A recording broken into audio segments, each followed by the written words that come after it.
నమస్కారం. దూరదర్శన్ వార్తా ప్రసారానికి స్వాగతం. నేను పవన్ కుమార్. వార్తల ముందుగా ముఖ్యాంశాలు.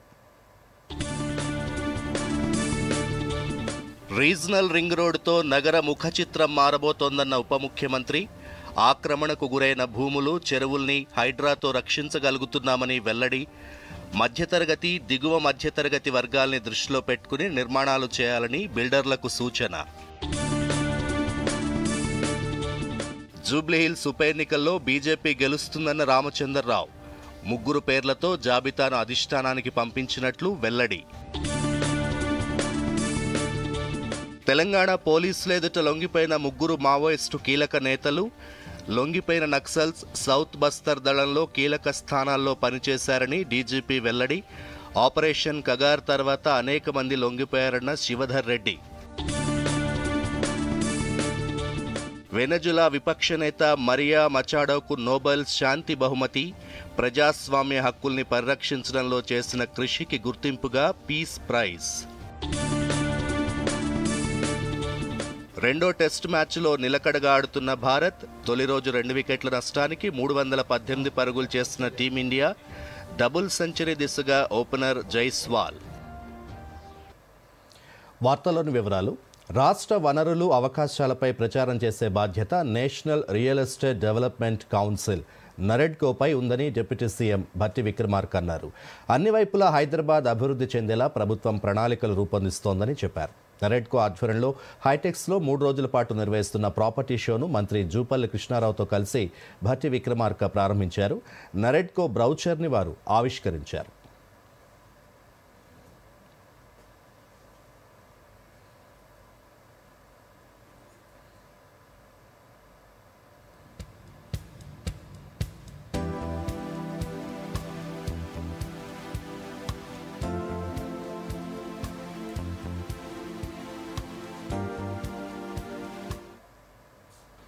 What we in the Telangana government are determined to preserve and strengthen growth and grace. You know, the present government, under the leadership of our Chief Minister and the entire cabinet, is very much committed for the overall and all-round development of the city, whereby we believe Telangana state is more or less a city state.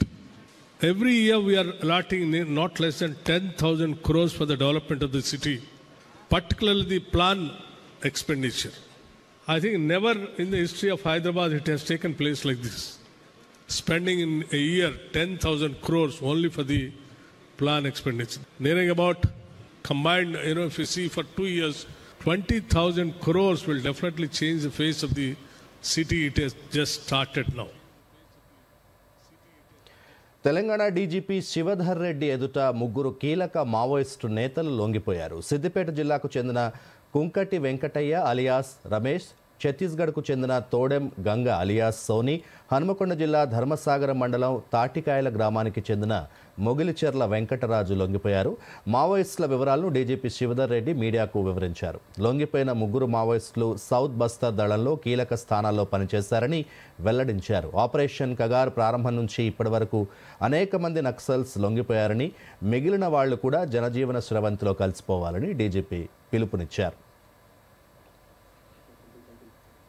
CPI Maoist party చెందినటువంటి 3 state committee స్థాయి కలిగినటువంటి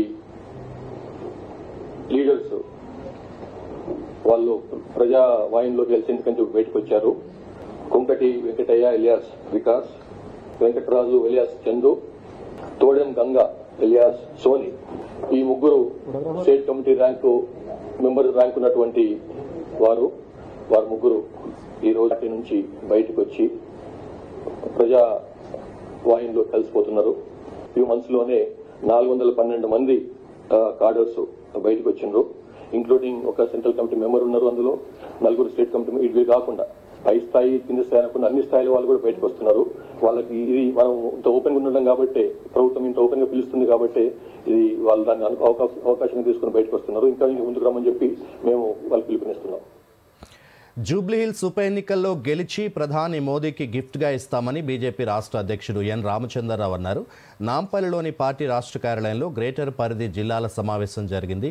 జూబ్లీహిల్స్ ఉప ఎన్నికల్లో ప్రచారం, అనుసరించాల్సిన వ్యూహాలపై నేతలకు దిశానిర్దేశం చేశారు రామచంద్రరావు. ఈ సందర్భంగా ఆయన మాట్లాడుతూ బీజేపీతోనే బీసీలకు న్యాయం జరుగుతుందనే నిర్ణయానికి ప్రజలు కూడా వచ్చారని చెప్పారు. జూబ్లీహిల్స్ ఉప ఎన్నికల్లో గెలుస్తామనే నమ్మకం తమకుందన్నారు. ఇప్పటికే 3 పేర్లతో జాబితాను అధిష్టానానికి పంపినట్లు తెలిపారు. త్వరలోనే అభ్యర్థిని ఖరారు చేస్తామని స్పష్టం చేశారు. Bharatiya Janata Party Jubilee Hills by elections కూడా మనకు రావడం జరిగింది. గెలుస్తామో పూర్తి నమ్మకం నాకు ఉంది. అక్కడ ఉన్న ప్రజలు ఈరోజు మనందరినీ కూడా ఈరోజు అభిమానించేటటువంటిగా, ఆదరించేటటువంటిగా, ఆశీర్వాదించేటటువంటి ఒక పరిస్థితి ఉన్నారు. ఈరోజు జూబ్లీ హిల్స్ ప్రాంతం కూడా వెనకబడి ఉన్నది. ఈరోజు ఓట్ల రాజకీయాల కోసం ఈరోజు మజ్లీస్తో కలిసి వాళ్ళ కాళ్ళ దండాలు పెట్టి ఓట్ల కోసం ఈరోజు 2 పార్టీలు ప్రయత్నం చేస్తూ ఉన్నాయి. ఈ 2 పార్టీలు కూడా ఈరోజు ఓట్లు అడిగేటువంటి నైతిక అధికారం లేదు. మన జూబ్లీహిల్స్ ఒక ప్రయత్నం చేస్తాం, 2-3 రోజుల్లో క్యాండిడేట్ డిక్లేర్ చేస్తాం. అది కూడా అవుతుంది దానికి. కానీ ఈరోజు అక్కడ మనం భారతీయ జనతా పార్టీని గెలిపించేటువంటి ప్రయత్నం చేయాలి. కాంగ్రెస్కు బీసీ రిజర్వేషన్ల పట్ల చిత్తశుద్ధి లేదని మరోసారి రుజువైందని రాజ్యసభ సభ్యుడు లక్ష్మణ్ ఆరోపించారు. రిజర్వేషన్ల అంశం న్యాయ సమీక్షకు వెళ్తుందని తెలిసినా కనీస జాగ్రత్తలు తీసుకోకుండా ఉదాసీనంగా వ్యవహరించారని అన్నారు. రిజర్వేషన్ల అంశం రాజ్యాంగపరమైన, శాస్త్రీయమైన ప్రక్రియతోనే సాధ్యమని తెలిసి కూడా ఆర్డినెన్స్, జీవోల పేరుతో కాలయాపన చేశారన్నారు. ఇందుకు పూర్తి బాధ్యత ముఖ్యమంత్రి రేవంత్ రెడ్డి వహించాలని లక్ష్మణ్ స్పష్టం చేశారు. వాస్తవానికి కాంగ్రెస్ పార్టీ కానీ బీసీలకు రిజర్వేషన్లు పెంచాలనేటువంటి ఆలోచన కించిత్తు లేకపోయినప్పటికీ కేవలం బీహార్లో జరుగుతున్నటువంటి ఎన్నికలను దృష్టిలో పెట్టుకొని రాజకీయపరమైనటువంటి లబ్ధి పొందాలనేటువంటి ఈ రిజర్వేషన్ల డ్రామా దానికి తెరలేపి ఏ రకంగా ఇవాళ మరొకసారి బీసీలను వంచి మోసం చేసిందో ఇది కాంగ్రెస్ యొక్క నైజం. రాజ్యాంగబద్ధంగా చేయాల్సినటువంటి ఈ రిజర్వేషన్ల ప్రక్రియ కాంగ్రెస్ పూర్తిగా దాన్ని అపహాస్యం చేసి జీవోలతోని, ఆర్డినెన్స్లతోని, బిల్లులతోని కాలక్షేపం చేస్తూ పబ్బం గడుపుకొని కులాల వారీగా విద్వేషాలు సృష్టించేటువంటి కుట్రలకు ఆజ్యం పోసింది. జూబ్లీహిల్స్ కాంగ్రెస్ టికెట్ దక్కకపోవడంతో మనస్తాపానికి గురైన మాజీ ఎంపీ అంజన్ కుమార్ యాదవ్ను ఏఐసీసీ ఇన్ఛార్జ్ మీనాక్షి నటరాజన్, మంత్రులు పొన్నం ప్రభాకర్, వివేక్ వెంకటస్వామి కలిశారు. అంజన్ కుమార్ ఇంటికి వెళ్లి ఆయనతో మాట్లాడారు. ఏ పరిస్థితుల్లో టికెట్ను వేరే వాళ్లకు కేటాయించాల్సి వచ్చిందనే విషయాన్ని వివరించారు. అనంతరం అంజన్ కుమార్ యాదవ్తో పాటు పొన్నం ప్రభాకర్ కూడా మీడియాతో మాట్లాడారు. పార్టీ చర్యలతో మనస్తాపానికి గురయ్యాయనని, కష్టకాలంలో పార్టీ వెంట ఉన్న తనను ఇప్పుడు పక్కన పెట్టడం సరికాదని అంజన్ కుమార్ యాదవ్ అన్నారు. పార్టీలో తాను చాలా సీనియర్నని, ఎప్పుడూ ఓడిపోలేదన్నారు. మంత్రి పొన్నం మాట్లాడుతూ కరోనా సమయంలో అంజన్ కుమార్ ఎన్నో సేవా కార్యక్రమాలు చేశారని గుర్తు చేశారు. ఉప ఎన్నికలో అందరం కలిసి పనిచేస్తామని మంత్రి పొన్నం ప్రభాకర్ పేర్కొన్నారు. కష్టకాలంలో అన్ని రోజులలో మంచి చెడ్డకంతా కార్యకర్తలకు అండగుండి వాళ్ళకి మనోబలం దెబ్బతినొద్దని, కరోనా ఉట్టి ఇంట్లో ఉంటే రాలే నాకు. ఉస్మానియా, గాంధీ, ఫీవర్, నీలహర్ హాస్పిటల్ అన్ని ప్రజలు వేరే రాష్ట్రాలకు వచ్చిన వాళ్ళకి ట్రైన్లు ఎక్కియాలి, బయట పంపించాలి. మేము అట్లాంటి కష్టకాలంలో పార్టీకి ఉండి అది వెళ్ళి మళ్ళీ పాదయాత్రలో జిల్లాలలో తిరిగిన కరోనాలో మీ దగ్గర వచ్చిన కరీంనగర్ వచ్చిన ఇవన్నీ చేసుకుంటూ వచ్చి మేము సిటీలో కాంగ్రెస్ పార్టీకి ఎందుకంటే ఎప్పుడు అంజన్ కుమార్ యాదవ్ మీరు అంటారు కదా ఓడిపోయారు. అంజన్ కుమార్ యాదవ్ ఎప్పుడు ఓడిపోలే. అంజన్ కుమార్ యాదవ్ను ఓడగొట్టిరు. మీ మేడం గారు మాకు చెప్పిర్రు. మీనాక్షి నటరాజన్ మాకు చాలా సంతోషం. మా ఆఫీస్కి వచ్చింది అంటే మాకు ఎంతో గర్వకారణం. సరే, అభ్యర్థి ఆశపడడం, తను మొన్న హుజీరాబాద్లో పోటీ చేసినాడు. ఇవన్నీ జరిగినటువంటి సందర్భంలో పార్టీ కొత్త పరిస్థితులకు అనుగుణంగా నిర్ణయం తీసుకుంది. తనకు కలిగినటువంటి కొంత ఫీలింగ్ను మేమందరూ కూడా కలిసి కుటుంబంగా రేపు జూబ్లీహిల్స్ ఎన్నిక గెలవడానికి నాయకత్వం, సారథ్యం అంజన్ కుమార్ గారి నాయకత్వంలో జరుగుతుంది. అంజన్ కుమార్ నాయకత్వంలో పార్లమెంట్ సభ్యులుగా ఆ జూబ్లీహిల్స్ ఎన్నిక గెలిపించేటువంటి కార్యక్రమాన్ని ప్రతి కార్యకర్త తీసుకోవాలని వారు కూడా ఈ సందర్భంగా అందరికీ కోరుతా ఉన్నారు. ప్రభుత్వాస్తులు చెరువుల్ని రక్షించడమే లక్ష్యంగా పనిచేస్తున్న హైడ్రా తాజాగా హైదరాబాద్లో ఆక్రమణకు గురైన ప్రభుత్వ స్థలంలో కూల్చివేతలు చేపట్టింది. బంజారాహిల్స్ రోడ్ నెంబర్ 10లో ఆక్రమణల్ని హైడ్రా తొలగించింది. గతంలో ప్రభుత్వం 5 ఎకరాల్లో 1.20 ఎకరాల్ని జలమండలికి కేటాయించింది. ఈ క్రమంలో 1.20 ఎకరాలతో పాటు మొత్తం 5 ఎకరాల భూమి తనదంటూ పార్థసారథ్ అనే వ్యక్తి కోర్టుకెక్కాడు. కోర్టులో వివాదం ఉండగా మొత్తం భూమిని తన అధీనంలోకి తీసుకుని అందులో షెడ్లు నిర్మించాడు. ప్రభుత్వ భూమిని అడ్డాగా చేసుకుని భయభ్రాంతులకి గురి చేస్తున్నట్లు జలమండలి, రెవెన్యూ అధికారులు హైడ్రాకు ఫిర్యాదు చేశారు. షేక్పేట రెవెన్యూ అధికారుల లేఖ మేరకు భారీ బందోబస్తు మధ్య హైడ్రా అధికారులు ఆక్రమణల్ని తొలగించారు. 5 ఎకరాల ప్రభుత్వ భూమిని స్వాధీనం చేసుకున్నారు. 750 కోట్ల విలువైన భూమిని కాపాడారు. బీసీలకు బీజేపీ అండగా ఉంటుందని మల్కాజ్గిరి ఎంపీ ఈటెల రాజేందర్ తెలిపారు. 42% బీసీ రిజర్వేషన్ల అంశంపై ముఖ్యమంత్రి ప్రజల్ని మోసం చేశారని విమర్శించారు. ఈ అంశంపై కాంగ్రెస్ ప్రభుత్వం తక్షణమే ప్రజలకు క్షమాపణ చెప్పి వెంటనే ఎన్నికలు నిర్వహించాలని డిమాండ్ చేశారు. బీసీ రిజర్వేషన్లకు బీజేపీ మొదటి నుంచి మద్దతు ఇచ్చిందని స్పష్టం చేశారు ఈటెల. ఈ రిజర్వేషన్ల అంశం రాష్ట్రానికి సంబంధించింది కాదని, ఇది రాజ్యాంగానికి సంబంధించిన అంశమని ఈటెల రాజేందర్ స్పష్టం చేశారు. భారతీయ జనతా పార్టీ పరంగా మొదటి నుంచి కూడా మేము సపోర్ట్ చేసాం. 85% మంది వీకర్ సెక్షన్స్ ఉన్నటువంటి తెలంగాణ, ఈ తెలంగాణలో బీసీలకు 42% మీరు ఏ కామారెడ్డి డిక్లరేషన్లో భాగంగా ఇస్తారో మంచిది అమలు చేయమని చెప్పి కోరినాం. భాజపా అసెంబ్లీలో కౌన్సిల్లో మద్దతు కూడా ఇచ్చినాం మేము. కానీ కాంగ్రెస్ పార్టీకి నిజాయితీ లేక, చిత్తశుద్ధి లేక ఇవాళ చేతులు ఎత్తేసింది. అబాస్ పాలైపోయింది ఇవాళ ప్రజాక్షేత్రంలో. బీసీ రిజర్వేషన్ల అంశం ఇది రాష్ట్రానికి సంబంధించిన అంశం కాదు.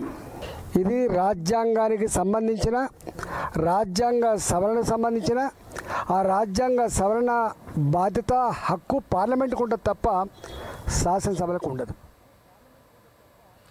బీసీ రిజర్వేషన్ల అంశంపై హైకోర్టు స్టే ఇవ్వడంతో బీజేపీ, బీఆర్ఎస్ నేతలు సంబరాలు చేసుకుంటున్నారని సిపిఐ ఎమ్మెల్యే కూనంనేని సాంబశివరావు విమర్శించారు. హైదరాబాద్లో నిర్వహించిన మీడియా సమావేశంలో కూనంనేని మాట్లాడారు. బీసీ బిల్లుకి తాము మద్దతు ఇచ్చామని, ఈ కేసులో కూడా ఇంప్లీడ్ అయ్యామని చెప్పారు. బీజేపీ, బీఆర్ఎస్ పార్టీలు ఎందుకు ఇంప్లీడ్ అవ్వలేదని ప్రశ్నించారు. రాజ్యాంగాన్ని సవరించే అవకాశం కేంద్రానికి ఉన్న చర్యలు తీసుకోవడం లేదని కూనంనేని అన్నారు.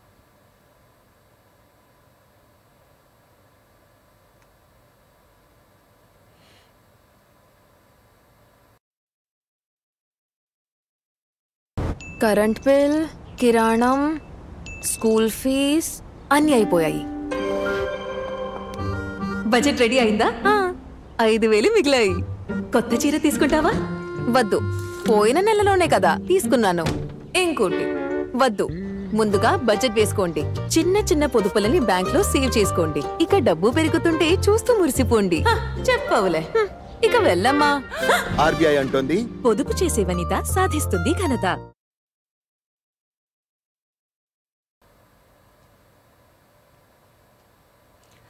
వార్తలకు తిరిగి స్వాగతం. ఈ నెల 15 నుంచి మాస్కోలో జరగనున్న రష్యన్ ఎనర్జీ వీక్ 8వ అంతర్జాతీయ సదస్సుకి హాజరు కావాల్సిందిగా కేంద్ర బొగ్గు గనుల శాఖ మంత్రి జి కిషన్ రెడ్డికి ఆహ్వానం అందింది. ఈ మేరకు రష్యా ఫెడరేషన్ రాయబారి కార్యాలయం నుంచి రష్యా అధ్యక్షుడు వ్లాదిమిర్ పుతిన్ సలహాదారు, Russian energy week organizing committee executive secretary ఆహ్వానించారు. రాస్ కాంగ్రెస్ ఫౌండేషన్ ఆధ్వర్యంలో జరగనున్న ఈ సదస్సులో creating the energy of the future together అనే అంశంపై 3 రోజుల పాటు చర్చించనున్నారు. చమురు, గ్యాస్, బొగ్గు పరిశ్రమ, విద్యుత్ శక్తి, డిజిటల్ టెక్నాలజీ, శాస్త్ర సాంకేతికత, వాతావరణ మార్పులు, ఇంధన భద్రత తదితర రంగాలకు సంబంధించి అనేక అంశాలను ఈ సందర్భంగా చర్చించనున్నారు.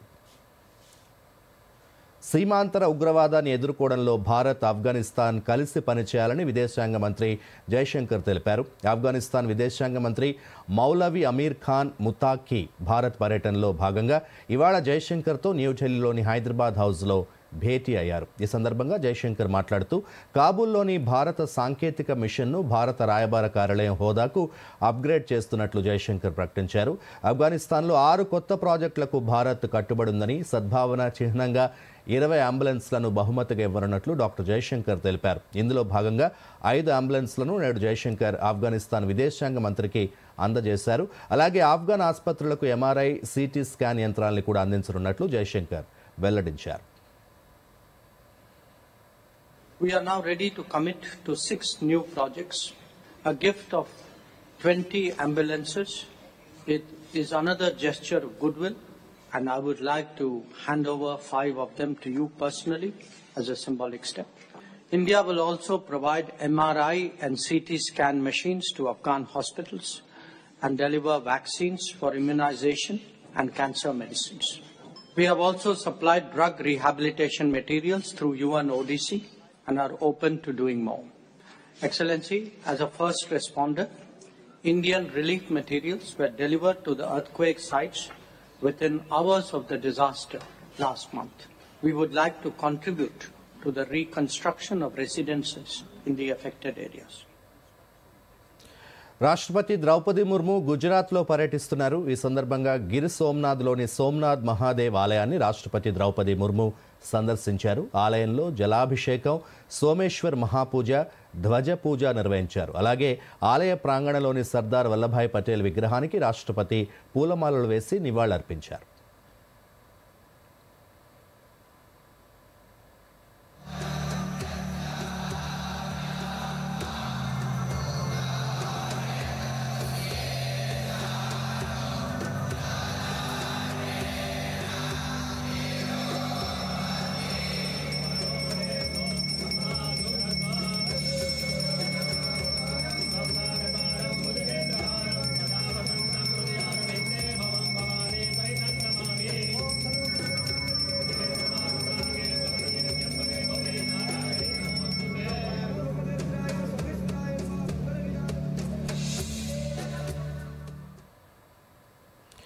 కోల్డ్ రిఫ్ దగ్గుమందు కారణంగా మధ్యప్రదేశ్లో పలువురు పిల్లలు ప్రాణాలు కోల్పోయిన ఘటనకు సంబంధించి సిబిఐ విచారణ జరపాలని కోరుతూ దాఖలైన ప్రజా ప్రయోజన వ్యాజ్యాన్ని సుప్రీంకోర్టు కొట్టేసింది. ఈ పిల్పై తక్షణమే విచారణ జరపాల్సి ఉందని పిటిషనర్ న్యాయవాది విశాల్ తివారీ కోరడంతో విచారణ జరపడానికి వాళ్ళ న్యాయస్థానం అంగీకరించింది. అనంతరం సొలిసిటర్ జనరల్ తుషార్ మెహతా ఈ పిటిషన్పై అభ్యంతరం వ్యక్తం చేశారు. ఇటువంటి వాటిపై చర్యలు తీసుకునేందుకు రాష్ట్రాల్లో పలు చట్టపరమైన యంత్రాంగాలు ఉన్నాయని, ఇందుకు సిబిఐ అవసరం లేదని పేర్కొన్నారు. దీంతో ప్రధాన న్యాయమూర్తి జస్టిస్ బిఆర్ గవాయ్తో కూడిన ధర్మాసనం పిల్ను తోసిపుచ్చింది. ప్రతిష్టాత్మకమైన నోబెల్ శాంతి బహుమతిని నార్వే నోబెల్ కమిటీ ప్రకటించింది. ప్రపంచవ్యాప్తంగా ఆసక్తిని రేపిన ఈ అవార్డు ఎట్టకేలకు వెనుజులాకు చెందిన ప్రతిపక్ష నేతను వరించింది. ఎన్నో ఆశలు పెట్టుకున్న అమెరికా అధ్యక్షుడు ట్రంప్కు నిరాశ ఎదురైంది. మరిన్ని వివరాలు.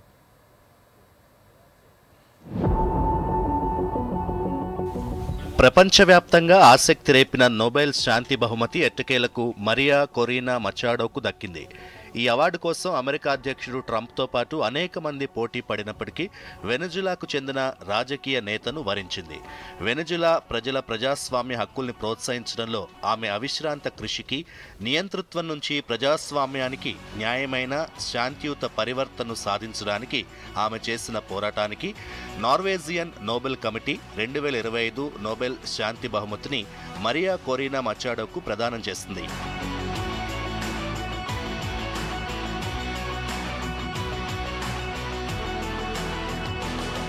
ఈ ఏడాది మొత్తం 338 మంది ఈ శాంతి పురస్కారానికి నామినేట్ అవ్వగా అకాడమీ సభ్యులు మరియాను ఎంపిక చేశారు.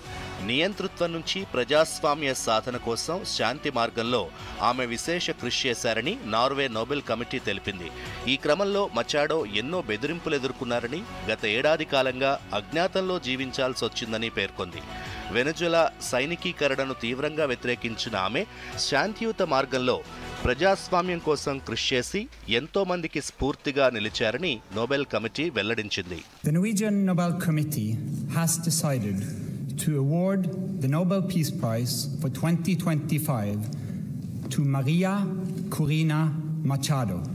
She is receiving the Nobel Peace Prize for her tireless work promoting democratic rights for the people of Venezuela and for her struggle to achieve a just and peaceful transition from dictatorship to democracy. ప్రస్తుతం Mariya Venezuela parliament సభ్యురాలిగా, దేశ విపక్ష నేతగా కొనసాగుతున్నారు. గత సంవత్సరం జరిగిన అధ్యక్ష ఎన్నికల్లో పోటీ చేయకుండా ఆమెను నిషేధించారు. ఆ ఎన్నికలను అంతర్జాతీయంగా స్వేచ్ఛగా, న్యాయంగా జరగలేదని కొట్టిపారేశారు. ఇదిలా ఉంటే నోబెల్ శాంతి బహుమతి వస్తుందని ఎంతో ఆశపడ్డ అమెరికా అధ్యక్షుడు డొనాల్డ్ ట్రంప్కు నిరాశ ఎదురైంది. ట్రంప్ను నోబెల్ శాంతి బహుమతికి ఇజ్రాయెల్ వంటి దేశాలు నామినేట్ చేశాయి. అలాగే ట్రంప్ కూడా అనేక ప్రయత్నాలు చేశారు. తాను ఎన్నో యుద్ధాలను ఆపానని చెప్పుకొచ్చిన అమెరికా అధ్యక్షుడికి మాత్రం అవార్డు దక్కలేదు. Bureau report, Doordarshan news. ప్రధానమంత్రి నరేంద్ర మోదీ రేపు ప్రతిష్టాత్మక పథకాలను ప్రారంభించనున్నారు. ప్రధానమంత్రి ధన్ ధాన్య యోజన, పప్పు ధాన్యాల మిషన్ పథకాలను రేపు న్యూఢిల్లీలోని పూసాలోని జాతీయ వ్యవసాయ విజ్ఞాన సముదాయంలో ప్రారంభిస్తారని కేంద్ర వ్యవసాయ శాఖ మంత్రి శివరాజ్ సింగ్ చౌహాన్ తెలిపారు. అలాగే 42,000 కోట్ల రూపాయల విలువైన వ్యవసాయ మౌలిక సదుపాయాల నిధి, పశుసంవర్ధక, మత్స్య, ఆహార ప్రాసెసింగ్ రంగాలకు సంబంధించి ప్రాజెక్టులకు ప్రారంభోత్సవం చేస్తారని తెలిపారు. आत्मनिर्भरता के लिए दलहन मिशन और प्रधानमंत्री धन धान्य कृषि योजना 11 अक्टूबर को 10:30 बजे प्रधानमंत्री जी लॉन्च करेंगे और प्रधानमंत्री से किसानों को सीधा जोड़ने के लिए हमने तय किया है कि हर राज्य में एक राज्य स्तर का कार्यक्रम होगा, जिले में जिले स्तर पर कार्यक्रम होगा, सभी 731 कृषि विज्ञान केंद्रों पर किसान बैठकर कार्यक्रम सुन सकते हैं। ये कार्यक्रम प्रधानमंत्री जी का कार्यक्रम में उद्बोधन आपको कृषि में उत्पादन बढ़ाने के लिए, बेहतर कृषि करने के लिए नई प्रेरणा और नई ऊर्जा देगा।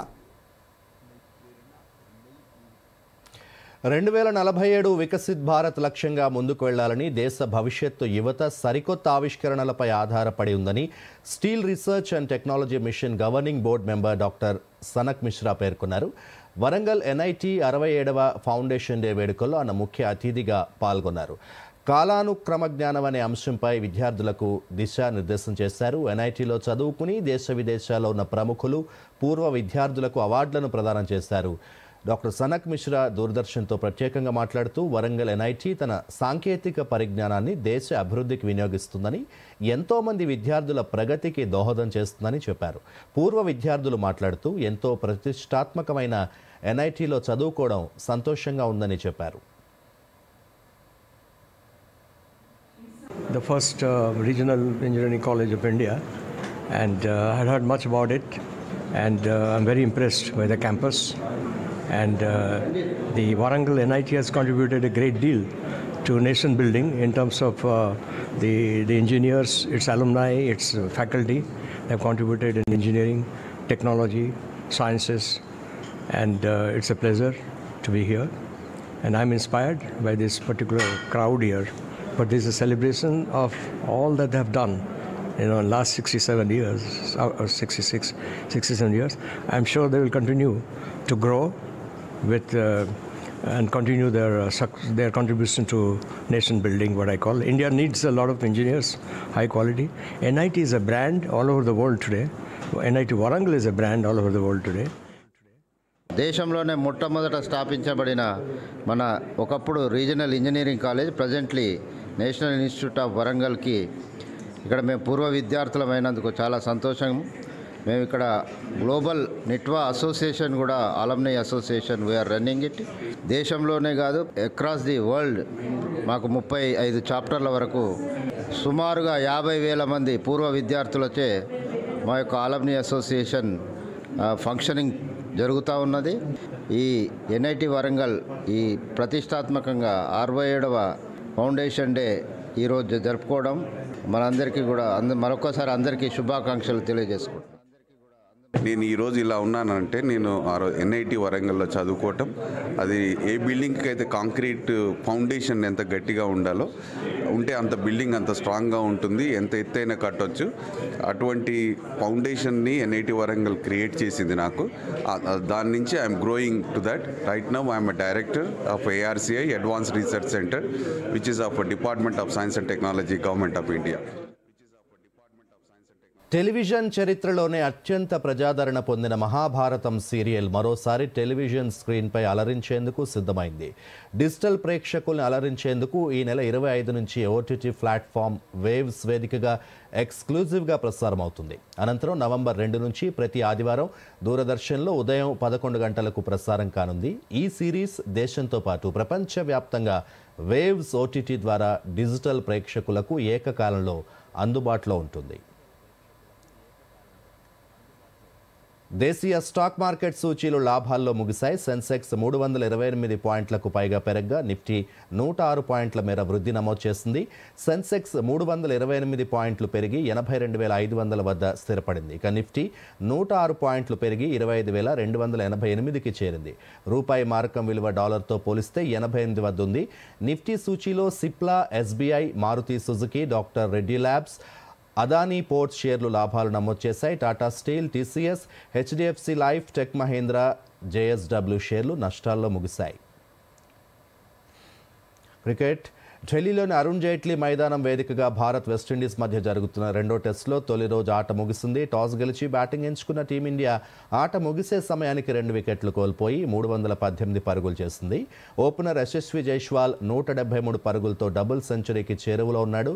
సాయి సుదర్శన్ 87 పరుగులతో రాణించాడు. కేఎల్ రాహుల్ 38 పరుగులు చేశాడు. కెప్టెన్ శుభ్మన్ గిల్ 20 పరుగులతో క్రీజ్లో కొనసాగుతున్నాడు. 2 వికెట్లు జోమెల్కే దక్కాయి.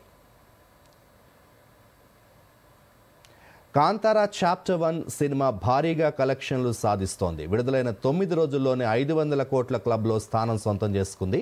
ఇప్పటి వరకు ప్రపంచవ్యాప్తంగా సాధించిన వసూళ్లను తెలుపుతూ నిర్మాణ సంస్థ తాజాగా పోస్టర్ విడుదల చేస్తుంది. వరల్డ్ వైడ్గా 509 కోట్లు సాధించినట్లు తెలిపింది. కాంతారా చాప్టర్ 1 సినిమా రిషబ్ శెట్టి దర్శకత్వంలో తెరకెక్కింది. ఇప్పటికే పలు సినిమాల రికార్డులు తిరగరాసిన కాంతారా 1 ఇప్పుడు 2025లో అత్యధిక వసూళ్లు సాధించిన రెండో సినిమాగా రికార్డులకెక్కింది. మరోసారి ముఖ్యాంశాలతో వార్తల్ని ముగిద్దాం. నమస్కారం.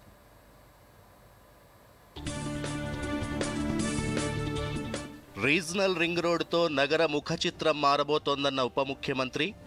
ఆక్రమణకు గురైన భూములు, చెరువుల్ని హైడ్రాతో రక్షించగలుగుతున్నామని వెల్లడి. మధ్యతరగతి, దిగువ మధ్యతరగతి వర్గాల్ని దృష్టిలో పెట్టుకుని నిర్మాణాలు చేయాలని బిల్డర్లకు సూచన. జూబ్లీహిల్స్ ఉప ఎన్నికల్లో బీజేపీ గెలుస్తుందన్న రామచంద్రరావు. 3 పేర్లతో జాబితాను అధిష్టానానికి పంపించినట్లు వెల్లడి. తెలంగాణ పోలీసుల ఎదుట లొంగిపోయిన 3 మావోయిస్టు కీలక నేతలు. లొంగిపోయిన నక్సల్స్ సౌత్ బస్తర్ దళంలో కీలక స్థానాల్లో పనిచేశారని డీజీపీ వెల్లడి. ఆపరేషన్ కగార్ తర్వాత అనేక మంది లొంగిపోయారన్న శివధర్ రెడ్డి. వెనజులా విపక్ష నేత మరియా మచాడోకు నోబెల్ శాంతి బహుమతి. ప్రజాస్వామ్య హక్కుల్ని పరిరక్షించడంలో చేసిన కృషికి గుర్తింపుగా పీస్ ప్రైజ్. రెండో టెస్ట్ మ్యాచ్లో నిలకడగా ఆడుతున్న భారత్. తొలి రోజు 2 వికెట్ల నష్టానికి 318 పరుగులు చేసిన టీమిండియా. డబుల్ సెంచరీ దిశగా ఓపెనర్ జైస్వాల్. దూరదర్శన్ యాదగిరి వార్తలను ఇప్పుడు సోషల్ మీడియాలో కూడా చూడొచ్చు.